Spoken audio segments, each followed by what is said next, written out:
All right, these are the answer keys to the period of a spring system and the period of a pendulum. I rearranged the equations at the top to solve for your spring constant or to solve for your mass. My expectation is that students list the variables, write out the base equation, plug in your numbers, and solve.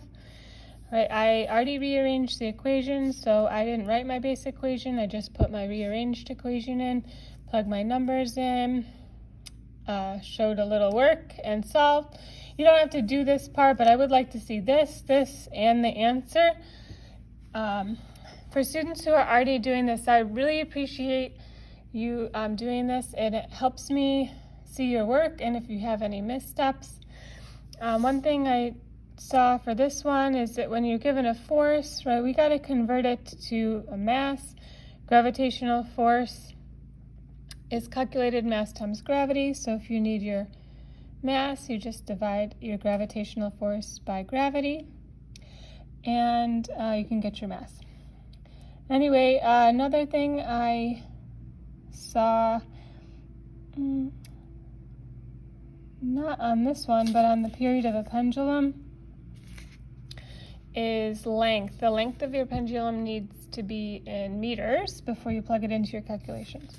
Anyway, for the quiz this week, it'll be primarily math-based and relationship-based. So here, if I'm tripling my frequency, I'm going to cut my period to a third because they're inversely related. If I cut my period in half, I'm going to double my frequency. And looking at where the mass is in the period of your pendulum equation and the spring constant is in the period of a pendulum equation, my mass and my period are directly related but not proportional because of the square root. And my spring constant and my period are inversely related, not proportional though because of the square root. For the period of a pendulum, the same relationships hold true for the same spots in the equation. So the length and the period are going to be directly related but not proportional. Hopefully you saw this when you did your lab last Thursday. And your gravity or acceleration due to gravity and your period are inversely related but not proportional because of the square root. So for this one, I expect the same thing. List your variables, write out your base equation, solve, list your base equation, plug in your variables, and solve. I did notice some students were not including units on their answers, and I would appreciate it if you put the unit on your answer. And here we go for the rest of this page.